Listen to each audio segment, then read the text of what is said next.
Welcome to Zeroknowledge, a podcast where we talk about the latest in zero-knowledge research and the decentralized web. The show is hosted by me, Anna. And me, Frederick.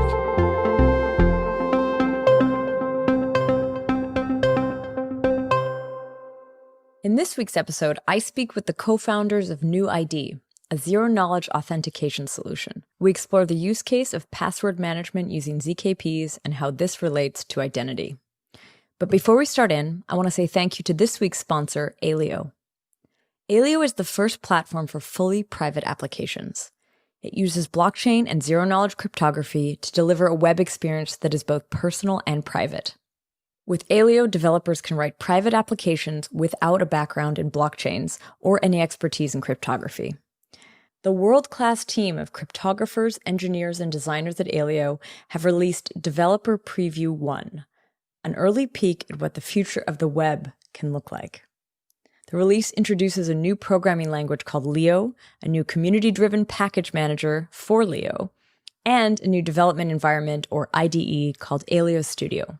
We recently had Howard Wu, the co-founder of Aleo, on the show for an interview. If you haven't yet checked it out, I highly recommend giving it a listen.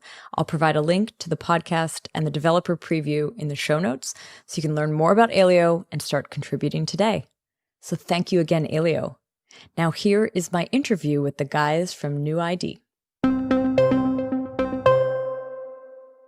So this week, I'm chatting with Nolan and Locke, both co-founders at NuID.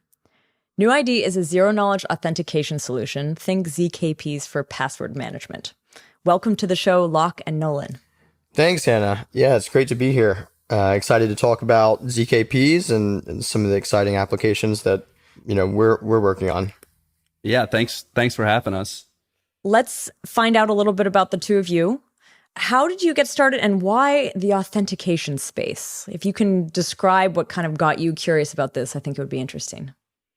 Yeah, I'm sure that we both have maybe slightly different perspectives, but long story short, we were both working in Seattle 4 years ago or so and happened to meet serendipitously through a mutual friend one day and kind of hit it off. And then one thing led to another, I guess, and we just kind of went down the rabbit hole thinking about, well, all sorts of things, I guess, online, but a lot of things came back to identity and digital identity. And then we realized that authentication was really the foundation for digital identity. So a lot of time spent in a basement having fun with some whiteboards. What were you working on before? I worked for the investment office of Bill Gates, BGI, and Nolan was working at Microsoft. Seattle.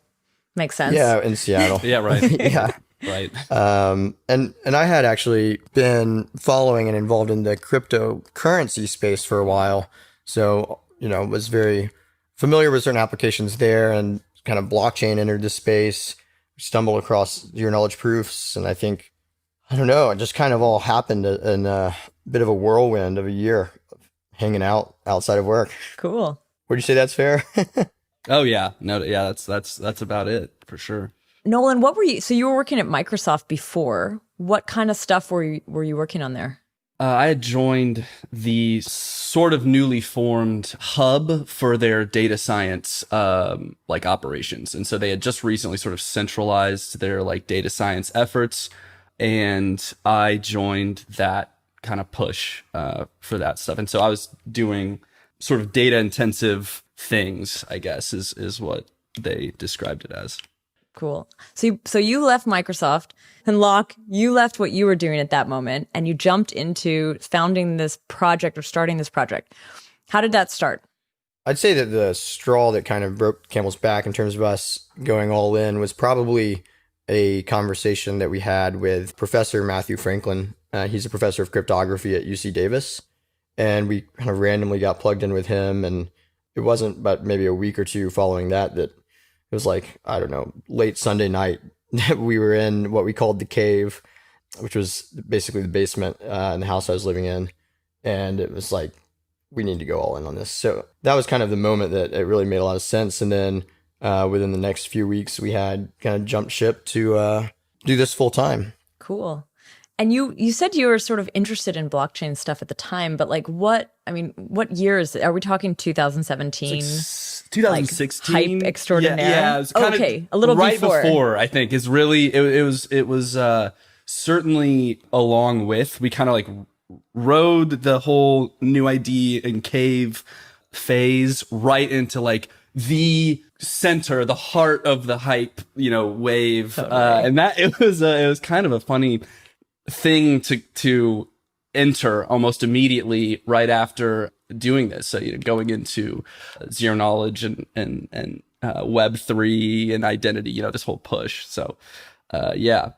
Did NuID at the time, did you end up doing a token sale or anything like that? Or was it because that would have been the time when you would have been tempted to do so, I imagine. Absolutely, yes. And we designed one out, and it was definitely a big possibility for us at the time. But ultimately, it was also kind of what I'd call the peak of the hype wave, and there was no precedent set in by authorities and regulatory bodies, and so we ultimately decided to go with kind of more traditional angel institutional private capital. And the possibility of doing that is not completely off the table at some point, right? But it's still kind of in its infancy. There's been a lot of development in the space. I know some European countries are probably further ahead than the US, but ultimately I think it was a safer play to kind of go the private route than do a token sale. But we definitely have been, I'd say, following that space and involved in it. Got it.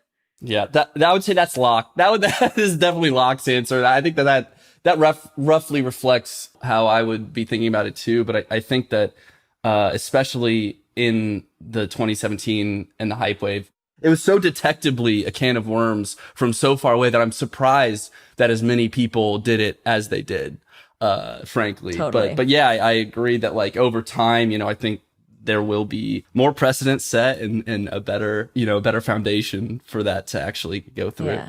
Yeah, when there's a framework for actually, equity tokens, right, where you basically have a token or a smart contract that effectively represents, equity and cash flows in a company, and there's a legal framework for that, then that's going to be an awesome shift, I think, from, the way that's all managed and handled today. Mm-hmm. And ultimately, I think that identity, does sit at the basis of that, because equities need to be associated with an individual's identity. They can't be associated with just a public-private key pair on a computer that like a token would, that could just disappear if you lost your private key or blew up your computer, because like the framework for equity or ownership in a company, like they don't match really. Yeah, I know that there's projects trying to work on that in different regions, but I don't think that there's like a standard set that is kind of accepted everywhere. And yeah, I guess that's sort of coming maybe. Mm-hmm. Yeah. Yeah, there's definitely people working on it and working with regulators to try and, create a framework for that. But it's not quite there yet. Yeah. So let's find out a little bit more about this project, NuID. I gave a one-liner at the beginning of the show, but I think you can probably explain this a lot better than I can. What is this company project? What does it do? What does it do? So NuID basically is an authentication solution. We sell to organizations, enterprises, developers, super simple to use and implement zero knowledge. We call it trustless authentication, meaning we actually use zero knowledge proofs on the end user device to make it where the individual never actually has to share their secrets, such as a password, for instance, with any other party, including us. So it eliminates the need for anyone to store hashed or any form of password on a local database. So it effectively returns the ownership of the authentication credential to the individual, because they're not entrusting it to any other party, including that who they're authenticating themselves to. I'd like to hear a little bit about how authentication works now, so that we can see what the difference is here. So in the case of a password, as you described, how is that currently being transferred? Like, where does it live? How would somebody use it? I mean, we've all used passwords, but I think it might be good to explain what's actually happening. Absolutely. So that's kind of the thing, and that's one of the kind of design goals or hopes of NuID, is that passwords and authentication secrets, the way that they're stored and the heterogeneity in that environment creates externalities for the ones that are stored extremely well. If there's correlation between the ones that are stored really well and the ones that are stored very poorly, then it kind of brings the overall security bar down. So that, casting ourselves all over the place, all over the internet like that is certainly one way to do it. It has worked for us, right? We do have all these services and solutions, new services come up every day. And all of them, if you're using an existing development framework or an existing Firebase or so on and so forth, all Express or whatever, all these different development solutions for providing a web service instantly pipe a new password into a new database, right? And so we've got this viral outbreak of the way that this stuff is stored and managed and stuff like that. And I think that, in general, that is fine if your users don't care. When we went from no internet to internet, I think that just having the service was enough of a benefit that things like password storage kind of fell by the wayside in terms of user expectation and user experience. But I think that as we kind of really integrate this technology into our daily lives, and it's kind of a cliche thing to say at this point, but as this gets bigger for us, things like that, the subtleties and the nuance in how our passwords are stored and how we represent ourselves, and just a generalized management of our representation on the internet is something that comes into view, right? It's something that you want to have, and so that's one of the sort of cores of why NuID is interesting to work on, because it does hand over one of those kind of key parts of any web service to the user that's going to be using that web service. That's vastly more preferable for me, in my case, at least. And so that, I think, would be my answer with that. I still want to understand a little bit more clearly, though, what is the journey of the password and where does it live? Step by step. But I don't even know if it's technical, architectural way. No, that is exactly, architectural is a perfect way of understanding it, because that's what we're changing, right? That's what we're changing more than anything else, I would say. So architecturally, right, you land on a web page and you type in, usually it's an email and a password. Sometimes it's a username these days still. But what that does, the email is just a convenient way for the receiving service to deduplicate or make sure that usernames are unique, right? That's enforced by SMTP for them then, rather than them having to do it themselves. So they take the email address and you type that in. That's a unique, key for you. And then you type in your password and that pair goes across the internet and hopefully over HTTPS, right?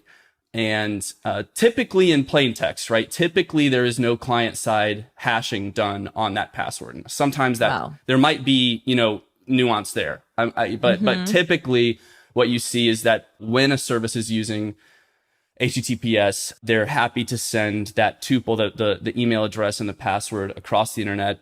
The web server has some handler for, they're hitting some endpoint with that tuple.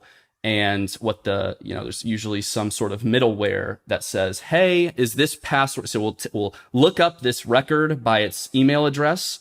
We'll pull the password along with that, that we had previously stored when this person registered. And then we're going to compare for symmetric equality, the plain text password and what we have stored, or some hashed version of that. Sometimes. But this is when somebody's actually submitted their password to log into the thing. Yes. That's what you just described. Yes. But the first step of this, you create your password. The registration. So where does that live usually? That's 100% just sitting there in the services database from when you register, right? You sign up, usually maybe you have to verify your email, you click the link, whatever. And once that process is complete, once you sign up for a service, your password is just planted. And again, sometimes hash, sometimes not, all sorts of different nuance there, but is sitting in that services database, and every service you visit and sign up for, that is the case. I was just going to jump in and say that leads to what we have today, which is kind of a centralized and fragmented password and authentication identity experience, where, it's centralized in that there is a central database storing all the users' authentication credentials, login information, and it's fragmented because that happens at every single service.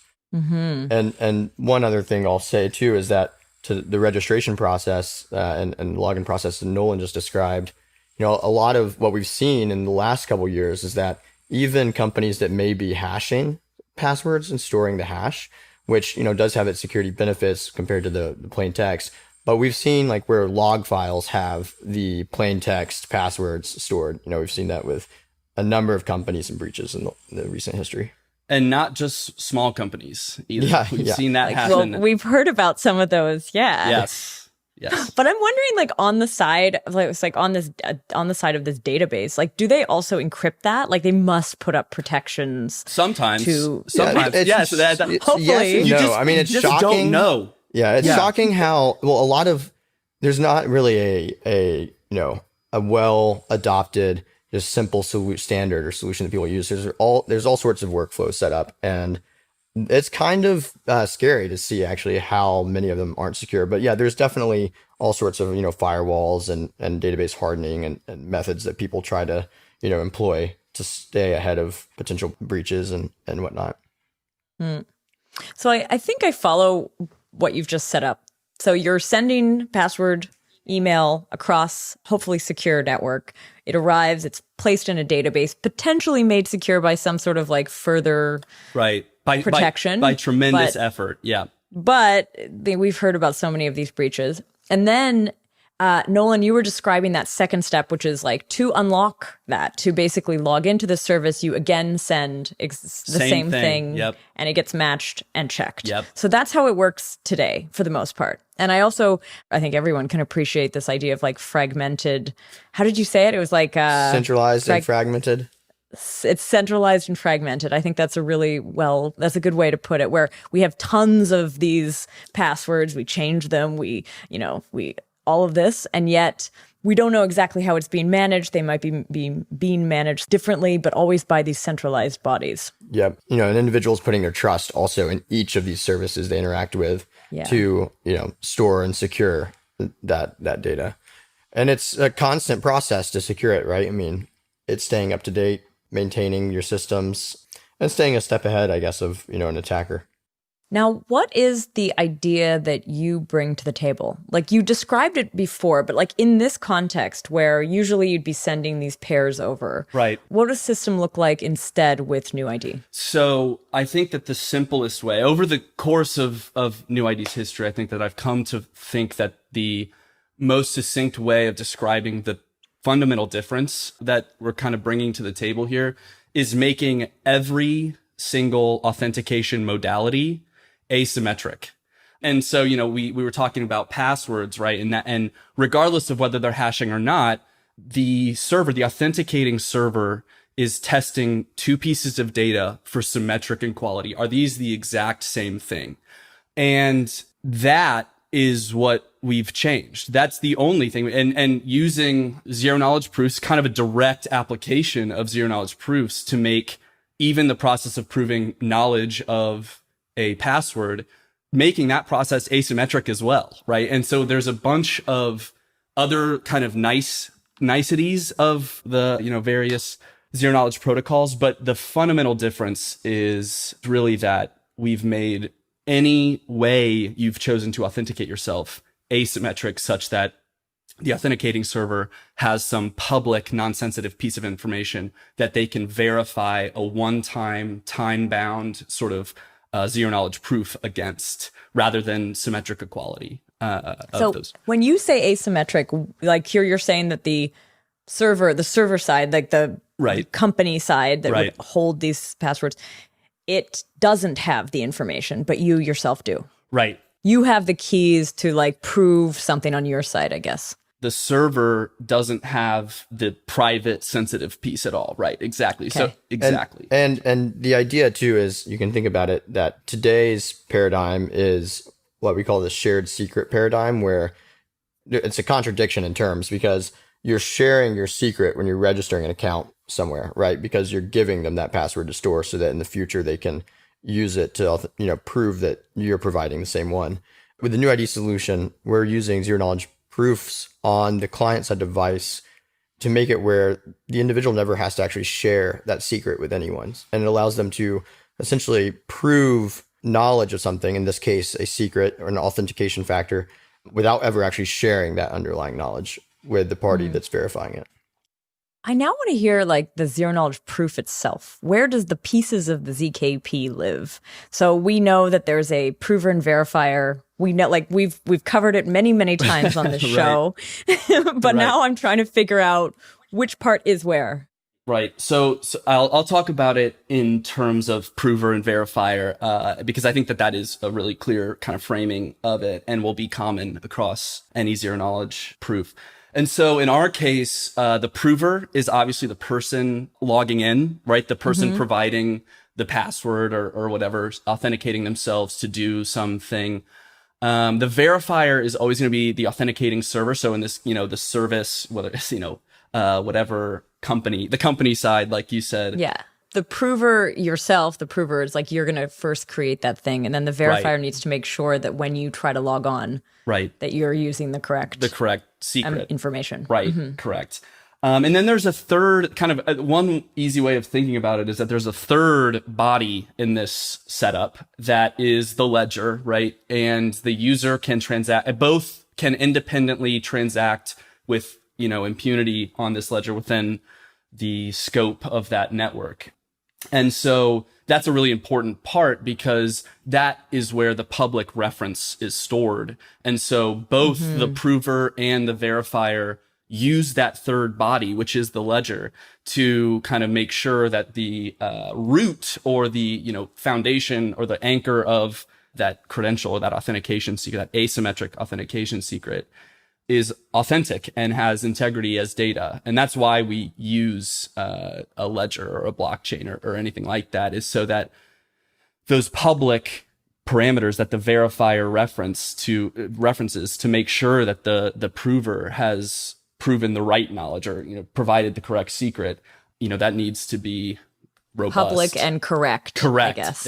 Public, yes, exactly. Public and high integrity, high degree of integrity with it. And a further benefit of having it stored on a distributed ledger like that as well is that there's no central authority, right, that actually has control over the persistence of that reference. So it's not like we could just delete that individual's authentication credential. I want to understand a little bit how, like you say, you've said at the beginning that you work mostly with businesses who would be providing some service and they need a password management system and they could potentially use this. But like, how do they do this? Do they, like, what is it exactly? Are they implementing a schema? Are they using a piece of software? How does this work? Yeah, currently it's provided through an API. It's an API available, anywhere you've got an HTTP client, right? And so you just interact with this API and basically there's endpoints for registering a new credential. And so that sort of abstracts the idea of transacting with the ledger so that the business doesn't have to deal with interfacing with any of these ledger networks. I see. So that's an abstract. So that's something you're doing on your side, basically, is the writing to some public blockchain. Yes. Writing and reading. And now, of course, should some company want to, and this is very important, I think, as a general property of the system, is that should any of these enterprises, businesses, anyone we work with decide to basically eject NuID, right? I'm out. I don't want this. You guys are terrible. They can continue to support the same identities with no interruption because they're all public on this ledger, right? They can still provide access to those identities completely independently of NuID. in perpetuity for as long as that network is running. So are you part of then, is the side that you do more of the proving part, the writing to the ledger, and then they always have access to the verification? Because I'm just picturing if they stopped using the API at some point, like how they can't necessarily interact solely with public data on a ledger. So this is big. Yeah. So the full set of endpoints right now that are like relevant to us is the creation of new credentials and the retrieval of those credentials. So that's a big part. And then there's also stateless endpoints for challenging a credential and then verifying the proof, right? And so that's the big thing, right? So those latter two endpoints allow you from anywhere that you have an HTTP connection to basically challenge a credential and, issue that challenge to some person that's trying to log in and then verify whatever they come back with. And so that requires that the client can do the proof generation. And all of that stuff is provided through open source libraries through NuID. So proof generation and verification are kind of packaged up in nice like little JavaScript libraries. And we're trying to, we're continuously increasing support for various languages and whatnot. But basically, there's JavaScript libraries for proof generation and verification, but the API will do any component of that for you remotely. So it's largely about how a business wants to use it. There's sort of a full remote case where they're just using the API and very, very thin kind of integration in terms of they aren't doing any of the proving and verifying themselves. But if they wanted to do that, right, and especially if they didn't want to deal with NuID at all, they could very much implement the protocol and everything and just continuously support those same identities across time without needing, being bound to NuID in any way. We're making it such that companies don't ever have to worry about their authentication process or workflow and never have to worry about, having compromised their users' authentication credentials and data because they don't have to store it. They don't ever have to worry about it. Our API is super simple and, takes care of the entire process. Cool. I think I'm following a little bit. Like I understand the business model around this where it's like, it's basically you've created the libraries and one could actually do it themselves. Like a company could run this themselves, but you do kind of the managed service, which will be a lot easier for a lot of companies to use. And I mean, a lot of companies, what do they usually do? They just sort of like there's some generic password system that they inject and now you have a new system for that. You kind of zoned right in on it. It's like basically what you're doing currently is either rolling it yourself completely from scratch, whatever that is. But then there's also, a lot of these frameworks, and this is the much more common path that developers follow these days is you're either using Firebase or some, the Express middleware that is specifically for exactly like you said, just sort of inject this little password tool into your basic, that really is, it seems so inconspicuous when you're doing it, right? It's innocuous in that, hey, this is what everyone's doing. This is exactly what's supported. This is perfect. I love this. But there are all sorts of externalities that we're creating there. And there are downsides to that model. And so, that's what's happening these days and so what we're trying to do is make it as easy or easier as the default to just use this zero knowledge thing, this asymmetric thing, and really have that be sort of the fallback rather than the current fallback. That's really cool. I want to go a little bit like we've just zeroed in on the password example, which I think is really useful for people to understand kind of like a one-to-one comparison of what you're doing. But you've sort of mentioned that it's more like this ID. There's this like larger version, this idea that you own something that's yours. It's bigger than just a password maybe. Like what is your thinking around that? There are a number of branches there, and kind of the next piece, I guess, would be a, verified identity. So the idea of digital identity online and, the concept of kind of bring your own identity is where we're headed. That's also self-sovereign. So basically a user-owned identity that they can access and authenticate, their ownership of from any device, that's internet connected as kind of the prover, right?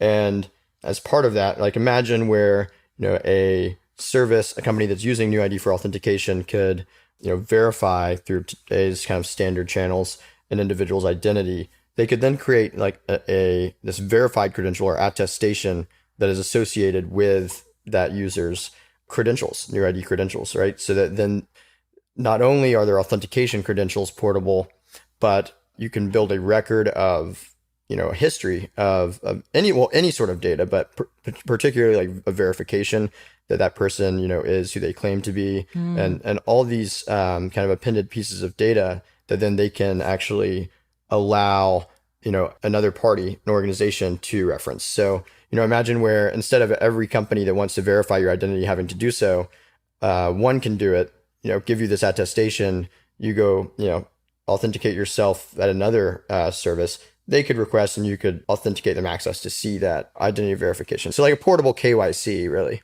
That's super cool. In this case, is the verification like in a proof? Is it inside? Like, do you just submit the proof that it exists and it still stays like? So there's a number of ways this can be accomplished. Really, we're using zero-knowledge proofs specifically for the authentication credentials, right, and data. And then those can be used effectively to decrypt or provide, access, authenticate someone to another piece of data that could be, actually stored on any kind of storage backend, but not, that data itself necessarily being in a zero-knowledge proof. Yeah, just to kind of expound on that a little bit, there's a number of architectures that you could go for all the way from centralized, like truly, and a lot of them, at least early on, will likely be very trust centric, right? That the specific institution granted me, some thing, right? And that's just inherently sort of trusted. But there are absolutely some schemes, and Jan, I think his name is Jan Kamench, does a lot of work on proving the attributes in zero knowledge as well. So actually embedding that information into a zero knowledge proof as well. Cool. It can be done for sure. Yeah. Interesting. This is so we've had so many. We've, talked to lots of zero knowledge projects and companies, but right. I like that this is a very, I have not heard ID plus ZKPs actually combined into a full thought yet. Yeah. Nice. This is cool. Very nice. Yeah. I mean, there's definitely inklings, people kind of going in that direction. And I'd heard a lot about identity in general, identity and identity on the blockchain. But I mean, one of the challenges in identity in general is some of it should also be private potentially, right.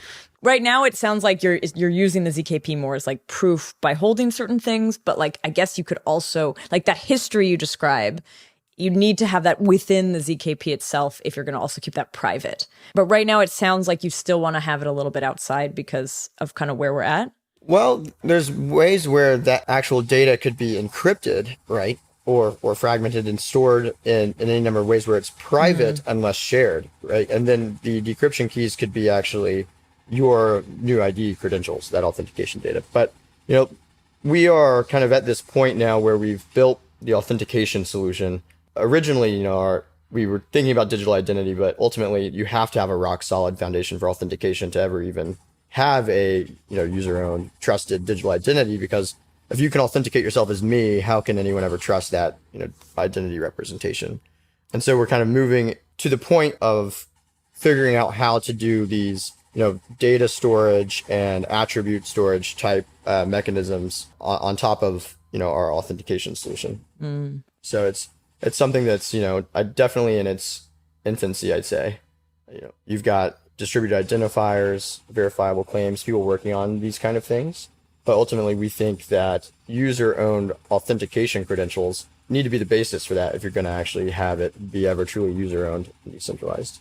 You sort of, you hinted at this earlier when you talked about the ZKPs. I want to kind of go back for a second because I realized we didn't really cover it. You sort of said that with the public data on the public ledger, you mentioned that it would change every time you submitted it or something. I missed this part of it. Sorry. Sure. And we can definitely get into the protocol more specifically, but the part that's on the ledger is persistent, and it's very much persistent. It's unchanging. It is the kind of initial parameters of the proof. What changes and what is used one time can be sort of time bound or at least contextually bound is each individual proof against that public reference. And so Okay. every time I log in, I'm going to be using a different like piece of data that is completely indistinguishable from the last time that I did this. And so, that's a big part of this, is that like, instead of sending that same thing over and over every single time, as is the case with the password, you're actually sending something fundamentally different and completely independent, right? Like completely separated, completely isolate, not correlated at all from what you sent before, from the previous attempt. Yeah. So right now, as I understand it, you actually are like this, the ledger that you've decided to use. You use Ethereum blockchain Yep. as your ledger. Yep. I guess, are you using like the main chain? You don't have like a side chain or any sort of off chain thing? So right now, during the preview for our developer portal, we've actually been submitting them to the Rinkeby testnet. Rinkeby, okay. But it would be sort of a trivial sort of parameter switch to switch to the main chain. And the other thing that we've really considered doing is using sort of, whether it's Infura or Cloudflare's gateway to IPFS. That could also be a really robust backend for these kind of persistent credentials. The ideal scenario would be something like a Filecoin, where users are actually hosting also their public credentials and can then say, I'm not using this credential anymore. I can obsolesce that and stop paying for its hosting and stop. So that would be a really cool thing. It's kind of a BitTorrent plus payment, right? So the more a credential was used, the more places it would be sort of seeded from. And that would be really efficient, right? That'd be a really efficient way of storing these things. But for now, we just use Ethereum for that persistence layer. Right now you're on Rinkeby, but if you move to mainnet, I mean, how many times do you have to write to chain? I'm just trying to picture, just given the gas prices. So you only have to write to chain during registration. Right? Okay. So when a credential is being registered. In subsequent authentication, like verifications, you're not writing from the chain at any point. You're just registering. Just checking it, I guess. Yeah, And you're it's just also, the size of the data that's actually being, written to the chain during a registration is super small. So the actual, dollar value equivalent of the gas cost of writing is very low. Would that gas cost fall on the side of the client or the server in this case? So we, by providing the API, bear that cost and pay that. And and so our API, our kind of SaaS model is such that you're effectively paying per monthly active user. So, I see. Or at least within a certain tier of number of monthly active users. So effectively, it's being passed on to the organization that's implementing NuID via the API access cost. And I guess with like password registration, it doesn't have to be done immediately. Like it's okay if it's a minute. Right, and it gets cached as well, so it can be used immediately, even before it's confirmed within a block on the blockchain. Okay. And again, that's sort of part of the service, right? If it, we do shield that finalization, that waiting for it to finalize on the chain is something that, or on the ledger, or whatever the backend is something that we kind of shield our consumers from, which is, immediately once something's registered with NuID, it's available to be. But, if there was an independent service, right, that say service A registered through NuID, service B could also authenticate that same user by their same credential, but they would have to wait for, the finality on the blockchain, unless they were like looking at the mining, the pool, right? The transaction pool, if they were pool, the mem pool if they were kind of, analyzing the mem pool, then maybe, something, but there's What is the ZKP built out of? What kind of zero knowledge proof are we talking about? Because I'm guessing it's probably pretty small, right? It's small and it's simple and it's my favorite. It's just Schnorr, right? It's Schnorr's non-interactive zero knowledge proof, and the reason that we chose it. So the other kind of thing that is super important here is because of the way that we encode and store this information. We're actually not bound to any single zero knowledge and zero knowledge protocol Yeah. implementation or scheme. And it sounds like you're not bound to whatever the blockchain can allow because you're just storing the public key. Yeah, it's very much just pure data. Anything, it's binary, just whatever it is. It's pretty small. You're not running the verifier in a smart contract in this case. No, Okay, and okay. that's a We're common. not making use of smart contracts at That's all. a very wow. common thing. Yeah, it's a very common thing. All we're using is basic transaction mechanism.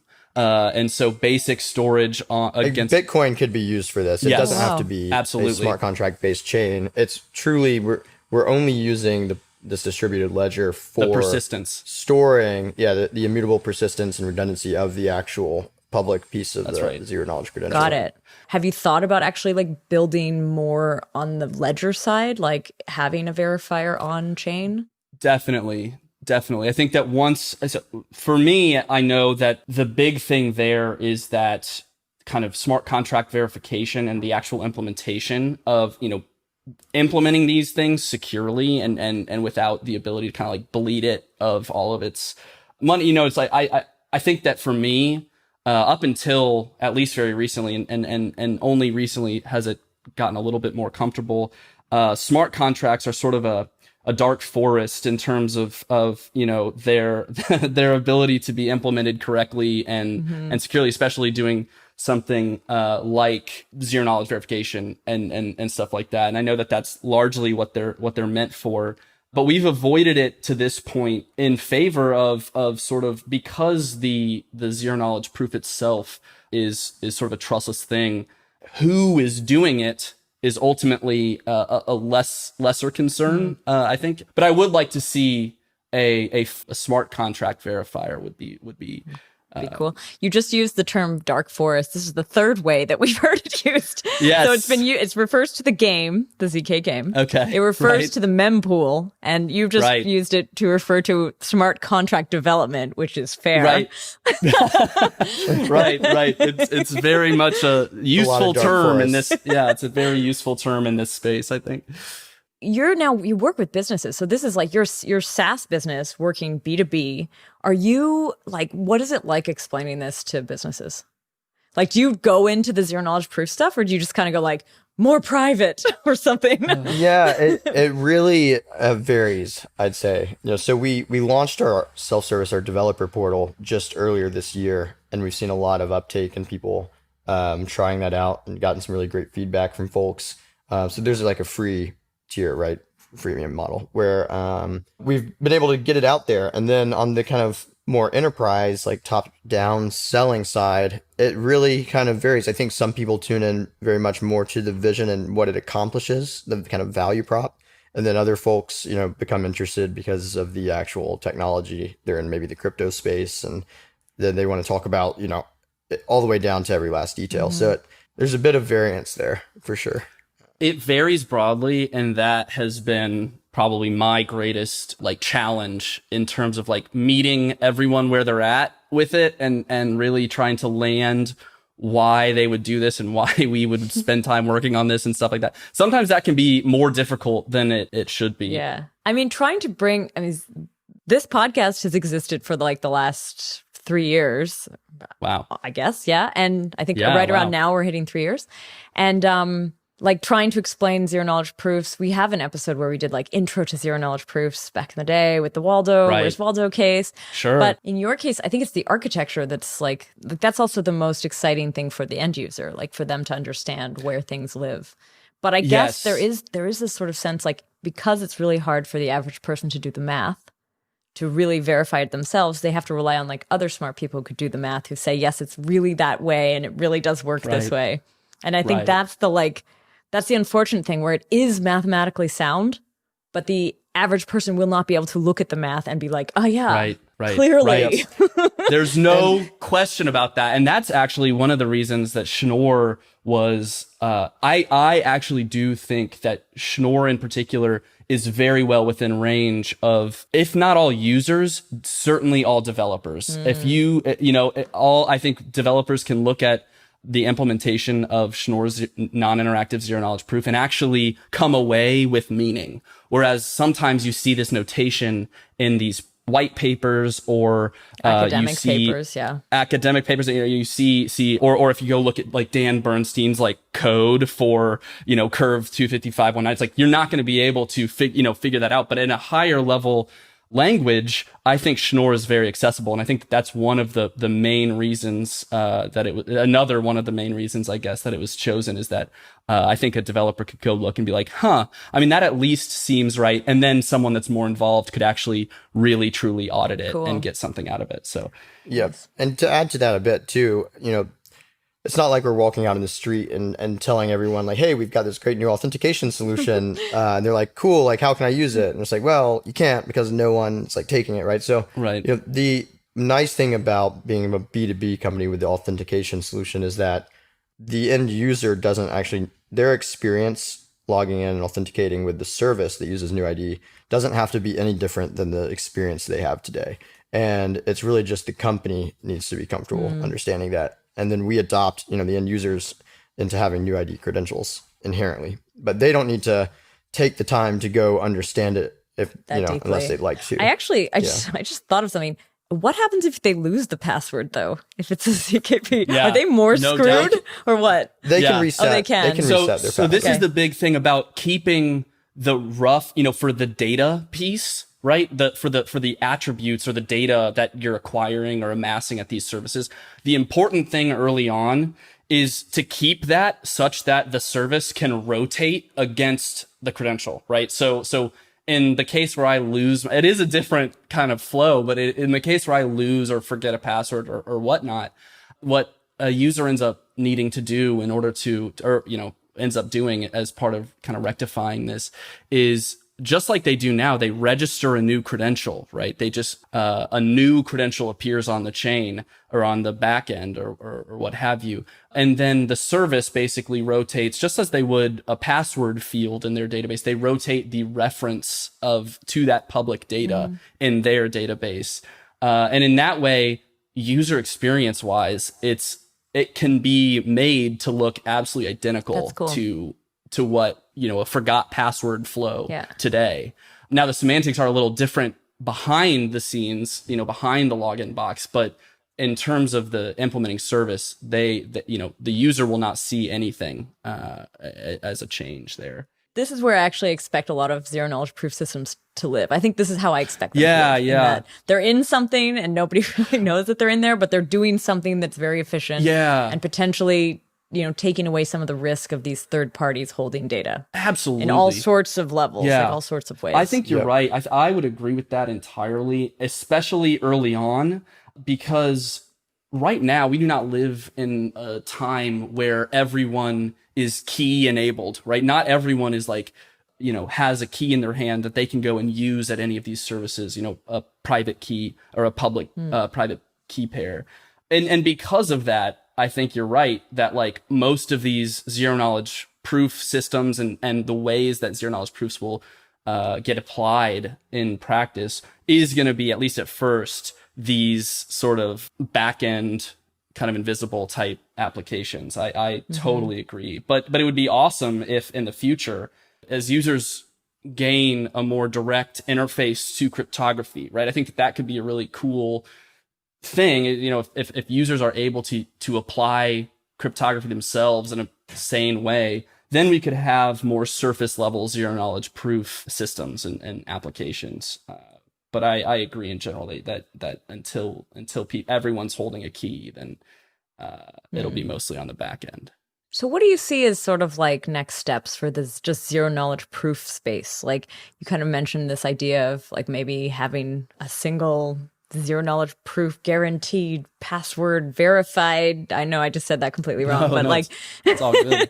I guess actually the question is sort of for both for NuID, but also for zero knowledge proofs in general, like in their use. What do you see kind of coming up, or what's exciting to you? I'll share one that kind of actually sits in, I guess, in the intersection of those two kind of sides that you just said. And that's, the exploration of using zero knowledge proofs for other authentication factors and modalities other than passwords, right? So for instance, a zero knowledge, fingerprint or face scan type authentication factor, where you're actually, on today's flow, you would basically use, fingerprint or face scan on a local device that unlocks a private key, and then that private key could be used for, to generate a zero knowledge proof, authentication factor. But actually creating a zero knowledge proof, biometric credential is something that I think is quite exciting, and people are looking into. So that's one area.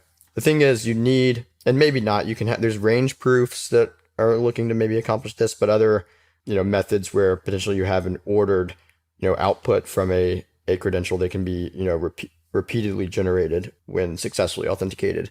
So that's one area. I'm sure Nolan has other exciting areas. Yeah. I mean, the zero knowledge biometric is still, I'm always sort of weary about, but there is people are definitely looking into using range proofs to like derive a template that you can then, in zero knowledge prove the kind of feature set against, which would be really cool if we can do that, securely and well. I guess another, like Locke was saying, that the whole idea of data management is interesting. I mean, there's, I don't know if you're familiar with like Twetch, and like there's all these sort of different pushes for applications that give the user more control of their data or more ownership of their data, and data in the sense of attributes or usage data of a platform, or, likes and stuff like that. I think that whether or not I think it's a good idea, or what I think a lot the space tends to be going that way, where people are wanting more of their data, want to monetize their data, want to do all sorts of interesting things with their data.